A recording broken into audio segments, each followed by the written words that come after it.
예, 할 말은 한다. 지금부터 시작하도록 하겠습니다. 민주당 이재명 대표가 얼마 전에 있었던 선거법 1심 재판에서는 징역형을 선고받아가지고 정치적 위기를 맞았었는데 이번 위증교사 1심 사건에서는 예상과 달리 무죄를 선고받았습니다. 왜 이번 재판부는 이재명 대표의 위증교사 사건에 대해서 무죄로 판단을 한 것인지, 이 무죄 판단의 근거는 무엇인지, 그리고 이 판결에 대해서 어떤 문제점은 없는지에 대해서 최원규 논설위원과 이야기를 나누겠습니다. 그리고 이번 미국 대선에서 아주 극심한 갈등을 빚었던 현 바이든 행정부, 그리고 앞으로 출범하게 될 트럼프 행정부의 국가안보보좌관 두 사람이 만나서 서로 간에 이야기를 나눴습니다. 그 이후에 트럼프 행정부의 안보 정책을 이끌게 된 안보보좌관이 이런 얘기를 했어요. 적들 앞에서 우리는 원팀이다. 우리를 이간질하려는 세력들은 그럴 생각을 접어라. 이런 이야기를 했는데, 자, 이런 말이 우리 외교안보 그리고 우리 국회에 던져주는 게 무슨 의미가 있는 발언인지 김진명 위원과 함께 이야기를 나누도록 하겠습니다. 자, 첫 번째, 이재명 대표 위증교사 사건 1심 무죄였는데요. 네.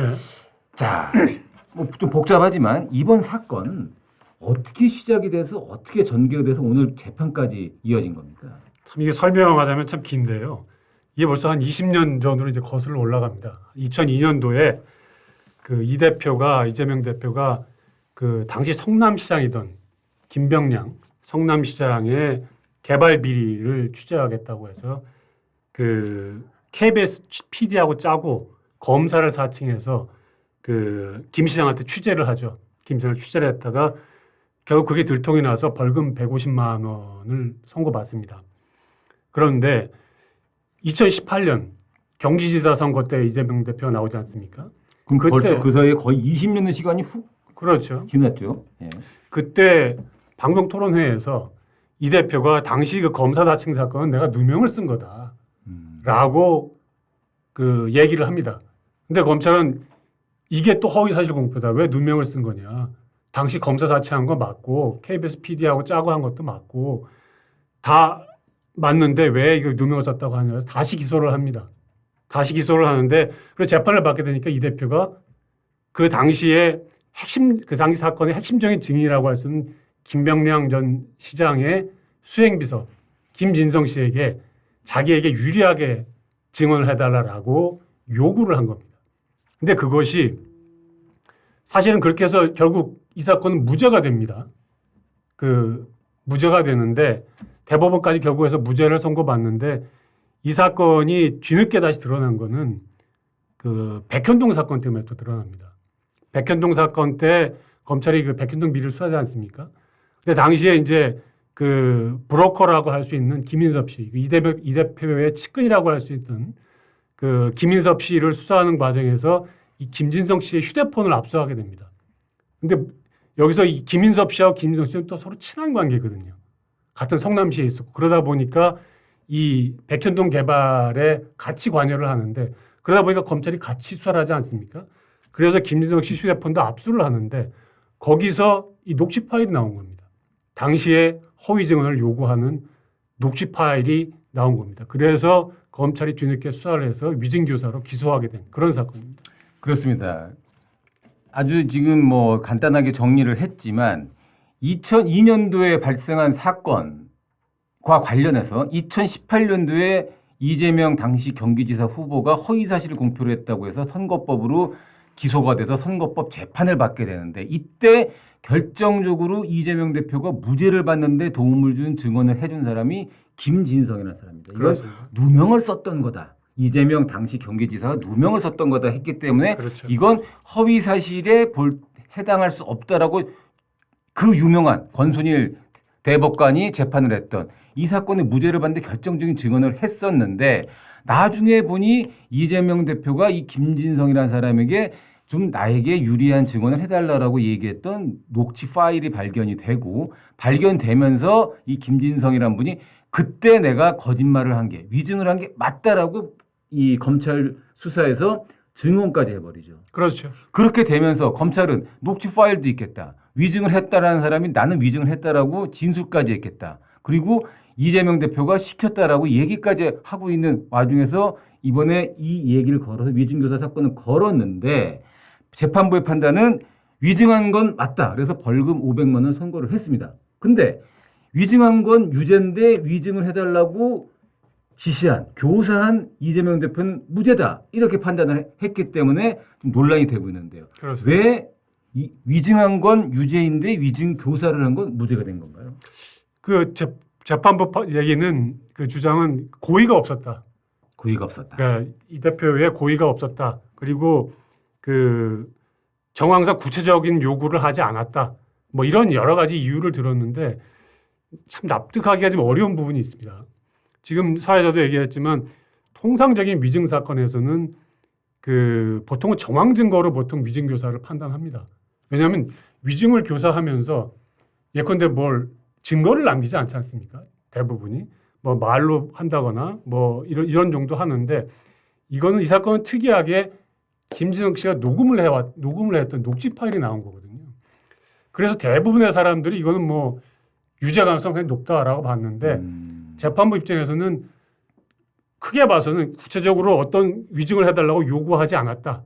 그리고 고의가 없었다. 이런 취지로 무죄 판단을 했는데 납득하기 어려운 부분들이 한두 가지가 아닙니다. 그 이번에 좀 인상적인 재판부의 판단 내용이 뭐냐면은 일반적 방어권의 범위를 벗어나지 않는다. 이런 표현을 썼어요. 그 뭐냐면은 이재명 대표 입장에서는 본인의 선거법 사건에서의 무죄를 입증해 주기 위해 김진성 씨에게 이거 너 그때 내가 누명 썼던 거 기억나지 않느냐. 그러니까 그냥 있는 그대로 좀 진술을 해달라고 얘기를 했는데 이 김진성이라는 사람은 결국 자기의 기억에 반하는 이재명 대표에게 유리한 식으로 증언을 해서 결국 이게 위증이라고 그렇죠. 오늘 판단을 받았는데 네. 위증을 해달라고 명백하게 얘기를 안 했지만 너랑 나랑 다 알고 있는 사실 아니냐라고 이렇게 얘기를 해서 부탁을 한 건 그냥 이재명 대표가 본인이 무죄를 받기 위해서 일반적으로 행사할 수 있는 방어권의 범위에서 벗어나지 않고 고의가 없었던 거였다. 그렇죠. 이게 지금 법원의 판단인데 이게 제가 하나 좀 의문이 드는 건 여러분들 기억나시려나 모르겠습니다. 그 작년이었죠. 이재명 대표에 대한 그 체포 동의안이 국회에서 가결이 됩니다. 그래서 법원으로 가서 그때 그 유창훈 판사가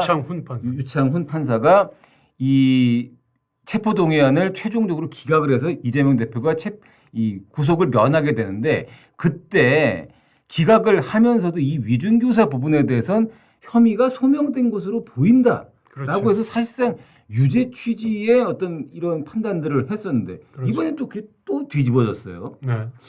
어떻게 된 겁니까? 그건? 그건 이제 뭐 물론 그 영장 단계, 구속 영장 단계에서 판단한 거기 때문에 그 혐의가 어느 정도 소명되면 그렇게 판단할 수가 있습니다. 그런데 이건 재판이니까 조금 더 엄격하게 볼 수는 있는데 납득하기 어려운 부분이 예컨대 이제 좀 전에 얘기도 나왔습니다만 그 녹취 파일을 보면은 김진석 씨는 이 대표가 자기한테 유리하게 증언해달라. 그러니까 계속 요구를 하는데 본인은 잘 기억이 안 난다라고 하죠. 기억이 안 난다. 당시 상황이. 그러니까 요구한 중요한 내용은 저겁니다. 당시에 KBS PD하고 성남시장이 짜고서 이재명을 주범으로 몰기로 했다. 그런 모종의 합의가 있었다라고 증언해달라고 했는데 당시 김진석 씨는 잘 기억이 안 난다라고 하거든요. 근데 그거는 맞을 수밖에 없는 것이 당시 김진석 씨는 시에 있던 것이 아니라 선거를 위해서 밖에 나가 있었거든요. 그렇기 때문에 자기는 그 내용의 내막을 잘 모른다라고 하니까 계속 이재명 대표가 그렇게 얘기를 하죠. 그냥 그런 얘기를 들었다라고 해주면 되지 뭐라고 얘기를 하죠. 이게 녹음 파일로 있는 거죠. 손에 남아 있는 거죠. 그러니까 이거는 뭐 누가 봐도 사실은 위증을 교사한 것으로 볼 수밖에 없다라고 판단할 수 있는 건데 유창훈 판사도 그래서 이런 점들을 근거로 해서 소명된 것으로 보인다라고 판단을 했을 텐데 이번 1심 재판부는 이것이 통상적인 증언 요청이라고 했는데 글쎄요. 이런 내용을 통상적인 증언 요청이라고 판단을 하면 위증 교사는 거의 인정되지 않을 것 같은데. 아니 근데 그 김진명이요. 저도 좀 의문이 드는 게 뭐냐면 그러면 여기 지금 오늘 벌금 500만 원이가 선고를 받은 이 김진성이라는 분은 대체 뭐 때문에 이렇게 벌금 500만 원을 받는 위증을 누구를 위해서, 무엇을 위해서 이런 위증을 한 거라고 생각하세요? 그러니까 우리가 일반적으로 생각할 때 이 사건이 유죄가 나올 거라고 생각을 한 거는 부탁을 받았고 앞으로의 여러 가지를 고려해서 그 이재명 대표가 유력한 정치인이니까 이재명 대표를 위해서 교사를 위증을 했다라고 생각을 하는데 지금 위증 교사 위해서 또는 겁나서 아니면 그분을 위해서 그렇죠. 이렇게 여러 생각할 수 있는 가지 거죠? 여러 가지 판단을 해서 위증을 했을 거라고 생각을 하는데 이런 식으로 재판부가 말하는 것처럼 위증 교사의 고의는 없었다. 일반적인 방어권이다라고 하면 왜 그런 증언을 하셨어요라는 인간의 내면으로 들어가야 되는 거죠. 김지성 씨 근데 본인한테. 추측을 해본다면 네. 김지성 씨가 사실은 지금 재판부의 판단대로라면 위증을 할 동기가 아무것도 없는 거 없죠. 아니겠습니까? 교사가 없고 본인이 알아서 위증을 했다는 건데 추측을 해본다면 아까도 얘기했지만 김지성 씨는 당시에 백현동 사업에 관련이 돼 있었습니다. 그러니까 백현동 사업에 브로커 역할을 했던 김인섭 씨하고 친한 관계였고 그러다 보면 백현동 사업을 위해서는 성남시에 어느 정도 협조가 필요했고 그런 면에서 그걸 위증의 동기로 삼을 수도 있겠습니다만 이거는 그걸 떠나서 구체적으로 이 대표가 요구한 내용들이 있고요. 좀 전에 얘기했지만 그 변론 유죄서를 또 보여주거든요. 이 대표가. 우리 서로 시나리오를 같이 공유하자 뭐 이런 거겠네요. 그렇죠. 그러니까 계속 기억이 안 난다라고 하니까 자기가 법정에 제출한 변론 유지서를 텔레그램으로 김지성 씨한테 보냅니다. 그거는 여기에 맞춰서 진술을 해달라. 결국 그런 취지거든요. 통상적인 사건에서는 이런 행위가 사실은 위증교사의 전형적인 물증이 될 수 있습니다. 그래서 대부분의 사람들이 이거는 벗어나기 어렵다. 위증교사를 벗어나기 어렵다라고 생각을 했는데 이거를 방어권의 범위에 벗어난 것으로 보기 어렵다라고 재판부는 판단을 한 거거든요. 근데 정말 이런 식으로 판단을 하면 아마 이런 식으로 정말 엄격하게 판단하면 아마 위증교사 유죄 쓰기가 너무 어려울 것 같아요. 그리고 또 저희가 상식적으로 보면 말이죠. 이 지금 구속 상태에 있는 피의자들을 법원이 보석이나 이런 걸로 이제 석방을 해줄 때 전제 조건이 있습니다. 사건 당사자들과 통신 및 회합을 하지 말라라고 하는 얘기가 있어요. 이게 아까 얘기했지만 이 사건 당신네들이 이제 구속기간이 만료되거나 보석 조건이 돼서 일단 풀어주긴 풀어주는데 재판에 받기 전에 니들끼리 말 맞추지 말라는 거거든요. 그러면 지금 어떻게 보면 이재명 대표랑 이 오늘 그 위증으로 유죄 선고를 받은 김진성이라는 부분은 서로 말을 맞추는 과정인데 이런 말을 맞추는 과정까지 다 넓게 그리고 이제 이게 어떻게 보면 위증과 관련된 부분을 서로 공유하는 부분인데 이걸 방어권 차원으로 인정을 해주고 고의가 없다라고 얘기를 하면 최영기 위원 얘기한 것처럼 앞으로 위증교사는 어떠한 부분도 유죄 판결을 받기 어렵지 않을까요? 제가 한 가지 더 말씀드릴까요?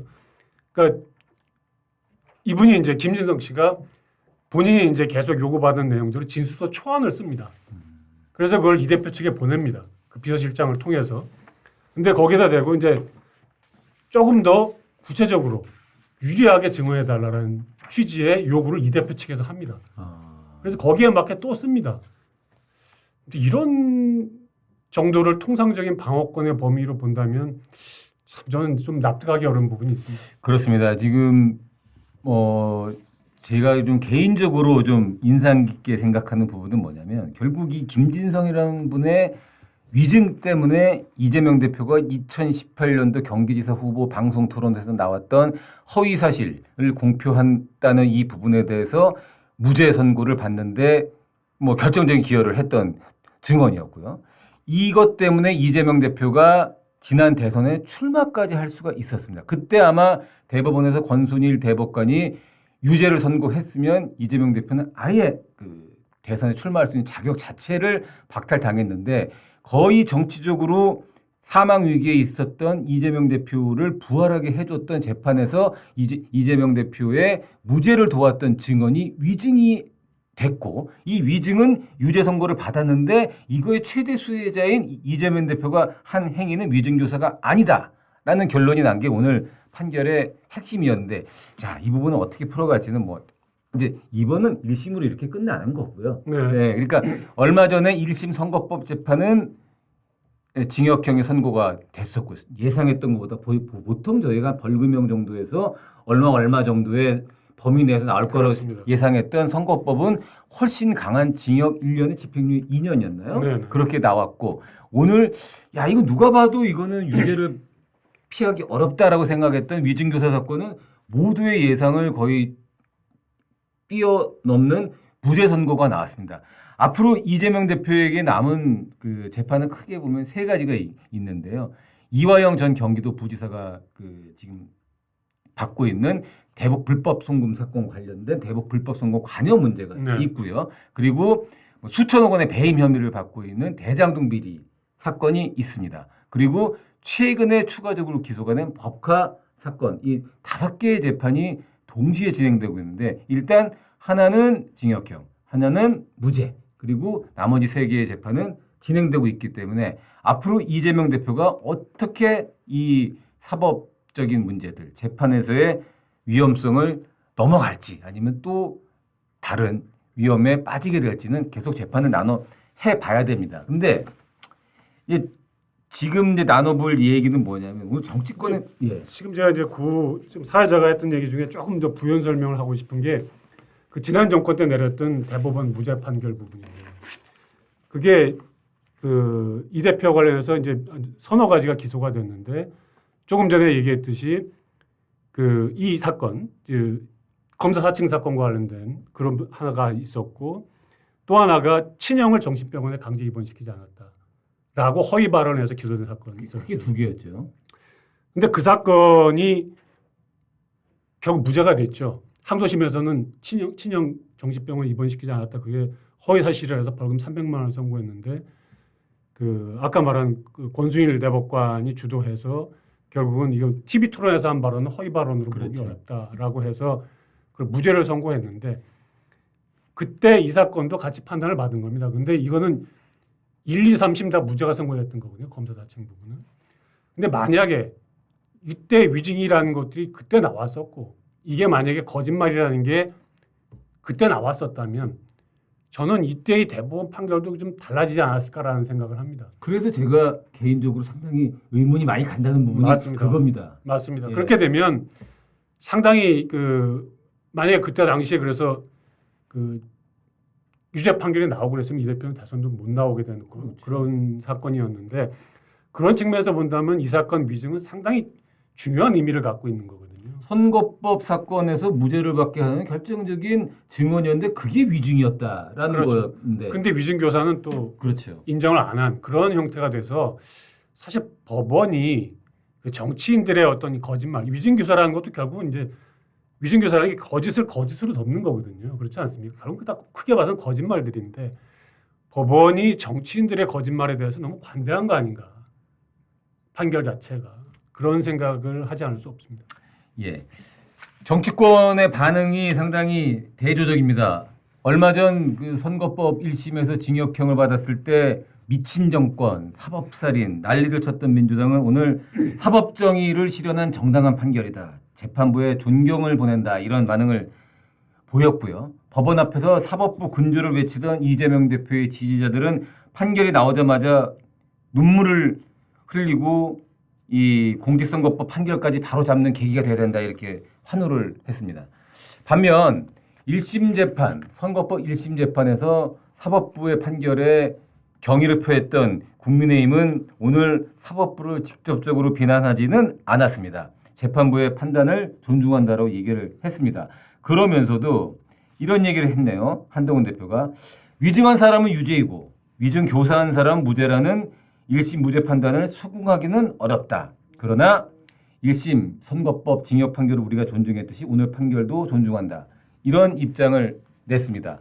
앞으로 3번의 재판, 3가지 종류의 재판이 더 남았고 이재명 대표가 다음 대선 때까지 받아야 될 재판의 산맥은 넘고도 계속 이어지고 있는데 야 그때마다 사법부를 칭찬하고 사법부를 비난하고 또 칭찬하고 비난하고 이런 일이 아마 10번 넘게 벌어질 텐데 앞으로 이런 일이 어떻게 벌어지는지 유심히 지켜보는 것도 하나의 관전 포인트가 될 것 같습니다.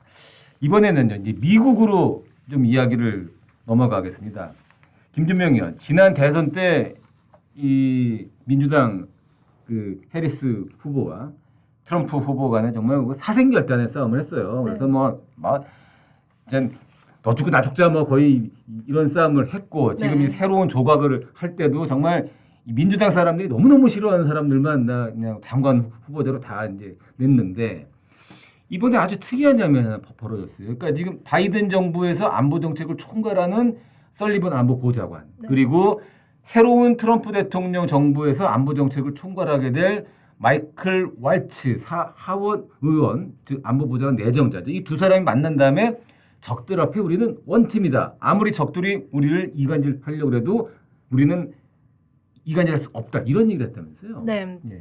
그러니까 마이클 월츠 국가안보보좌관 지명자가 그러니까 일요일 날 그 폭스뉴스의 일요 뉴스 프로그램이 있어요. 거기 이제 출연을 해서 한 말인데 되게 인상 깊었던 거는 뭐냐면요. 요 앞에 그 원팀이라는 얘기를 하기 전에 하고 있었던 주제가 우크라이나 전쟁을 어떻게 종전할 것인가 그 방안에 대해서 얘기를 하고 있다가 그런데 나는 설리반하고 제이크 설리반 지금 바이든의 국가안보보좌관과 만났다. 우리 만나서 얘기를 했고 그다음에 만약에 적들이 우리 두 행정부 사이를 이간질할 수 있는 기회의 시간이라고 생각하고 있다면 그거는 큰 오산이다.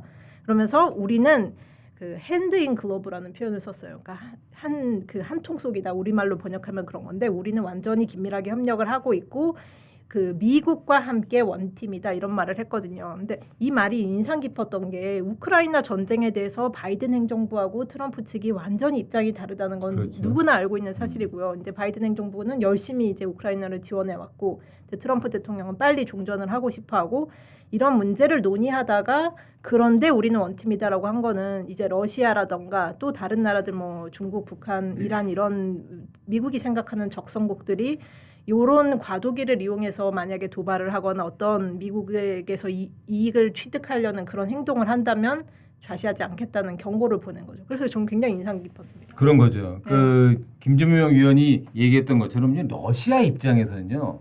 지금 바이든 행정부와 이 지금 새로 들어서게 될 트럼프 행정부가 우크라이나 전쟁을 두고 아주 상반된 입장을 보이고 있는 게 정말 천재일우의 기회라고 생각을 할 겁니다. 우크라이나 전쟁에서 빨리 발을 빼고 싶어하는 트럼프 정부의 어떤 입장 쪽에서 허심 있게 바람몰이를 해줘서 현재 바이든 행정부 정책이 잘못됐다는 거 빨리 좀 이간질을 시켜야 우크라이나 전쟁에서 러시아가 승기를 잡아서 최대한 우크라이나를 압박을 해서 빨리 그냥 전쟁을 자기들에게 유리한 식으로 끝내버리게 하는 게 러시아가 바라는 바가 네. 될 텐데 그런 생각을 아예 갖지도 말라라는 게 지금 네. 월츠 안보보좌관 지명제 이야기 아니겠습니까? 네. 그러니까 요 바로 다음에 그래서 그 폭스뉴스 진행자가 물어봐요. 바이든 행정부가 최근에 우크라이나에 대인 지뢰를 보냈는데 어떻게 생각하느냐.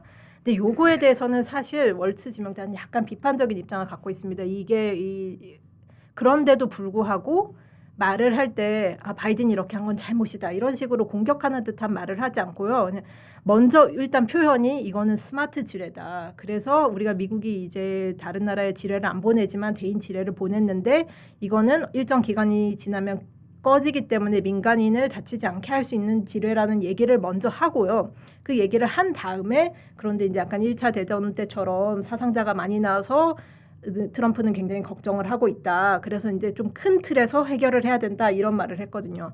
그러니까 직접적으로 공격하지는 않으면서 우리가 좀 더 좋은 해법을 찾아가겠다. 이런 얘기를 한 거죠. 근데 이게 좀 인상적인 게 저는 미국 같은 경우는 이번 경우만이 아니라 이전에도 보면은 사실은 바이든과 트럼프가 싸워온 게 지금 벌써 2016년 대선 때부터 10년 정도 됐죠. 예, 오래됐는데 그 사이에 그렇게 미국도 정치 양극화가 심하고 서로를 뭐 다른 정책에 대해서 조목조목 비판을 하면서도 외교 안보 문제에 대해서는 안 그렇거든요. 그러니까 그런 모습을 또 보여주는 사례가 아닌가라는 느낌이 들었습니다. 그렇습니다. 아까 김준명 의원이 얘기한 것처럼 저희도 한때는 우리 맨날 여야가 싸우고 지지고 복구하는 거 보면서 야 미국 봐라. 미국은 뭐 좀 그래도 뭐 국익을 위해서 하나로 뭉치지 않나 얘기를 했는데 사실 최근에 들어서는 사실 그런 얘기 하기가 좀 민망할 정도로 미국도 막장이거든 정치가 정말 네. 막장까지 갔는데 아직 그래도 여야가 싸우다가도 그래 우리는 하나야라고 손을 잡는 부분이 외교 안보 그러니까 즉 미국이란 코어 핵심 국익과 관련된 부분에서는 한철 자기들끼리 막 멱살 잡고 싸우고 막 주먹으로 때리다가도 그래 이 부분은 우리가 원보이스를 내야 돼라고 하는 부분이 외교안보고 어떤 러시아, 중국, 북한이라는 눈에 보이는 적 앞에서는 그냥 싸우다가도 서로 피 닦고 그냥 서로 이 딱 하나의 모습을 보여주는데 우리는 어떻게 보면 평상시에 계속 싸우다가도 외교안보 문제 앞에 나오면 더 싸우죠. 그렇죠. 그러니까 더 싸우죠. 정말 대조되는 부분인데 그 미국 같은 경우는 중국 문제가 나오면 정말 민주당 공화당이 협력이 완전히 되고 입장이 완전히 일치해서 사실은 그 2017년 그 트럼프 집권 1기부터 바이든 행정부 거치면서 미국 의회가 초당파적으로 통과시킨 중국과 관련된 법안이 너무너무 많고요. 너무 얼마나 많은 정도냐면 지난해 11월에 그 카네기 평화재단이라고 미국의 워싱턴의 싱크탱크가 그 의회가 이런 중국 정책에서 어떤 역할을 하고 있는지 평가하는 보고서를 쓰면서 지난 몇 년간 정말 많은 법안을 통과시켰다. 그래서 좋은 일이지만 오히려 너무 과잉 정책이 되고 긴장을 고조시키지 않을까 걱정스럽다라고 할 정도였거든요. 그러니까 오히려 밖에서 보기에 너무 한 목소리가 돼서 중국을 견제하려고 하니까 걱정스럽다고 할 정도인데 뭐 잘 아시겠지만 우리는 정치권 같은 경우는 중국, 북한, 러시아 이런 문제만 나오면 바로 분열이 되고 제가 바로 떠올랐던 게 작년 11월에도 저희가 이 중국의 탈북자 북송에 대해서 국회에서 결의안을 내려고 했는데 잘 안 됐었고 그 계속 이견이 많이 있었던 부분이고 그다음에 올해도 북러 이제 파병이 지난달에 이미 북한이 러시아에 파병할 거라는 게 밝혀졌는데도 아니 결의안도 못 냈죠. 결의안을 못 내고 있거든요. 이제 못 내고 있는 이유는 문구 조정이 안 되고 합의가 안 돼서인데 그런 게 참 이게 북한 중국만 나오면 분열하는 한국하고 그 문제만 나오면 그 일치 단결하는 미국하고의 차이가 아닌가라는 생각이 많이 듭니다. 그렇습니다. 이제 우리 그 여야 뭐 이제 좀 뭐 단순하게 저희가 뭐 맨날 비난한다고 그러는 게 아닌데 이런 그 국익과 그리고 안보 문제와 관련된 건 정말 여야가 한 목소리를 내는 게 제일 중요한데 정작 중요한 이 분야에 대해서는 4분의 목소리를 내는 여야가 최근에 그래도 한 목소리를 내는 게 있습니다. 뭐냐면 표가 되는 포퓰리즘에 있어서는 한 목소리를 내고 있습니다. 이게 뭐냐면 금투세 같은 거 유예하자. 그걸 막 싸우다가도 막판에는 여야가 하나로 딱 현금 지원 많이 해주자. 막 싸우다가도 한 목소리 내고 왜냐 이 표가 되거든요. 그리고 뭐 대학생 학자금 지원 더 하자 뭐 더 주자 이런 부분에 있어서는 싸우다가도 같이 하나의 목소리가 됩니다. 그러니까 지금 아마 미국 같은 국가에서는 아마 이런 부분에 있어서 한국 의회가 안보 앞에서는 싸우고 포퓰리즘 앞에서는 단결하는 모습을 보고 외국의 국가들에서 우리 국회를 어떻게 평가를 할지 정말 심히 걱정이 안 될 수가 없습니다. 예, 지금까지 그 이재명 대표의 그 위증조사 1심 무죄 사건 그리고 이 트럼프 행정부와 이 바이든 행정부의 안보 보좌관들이 만나서 외친 적 앞에서 우리는 원팀이다라는 구호의 의미에 대해서 이야기를 나눠봤습니다. 감사합니다.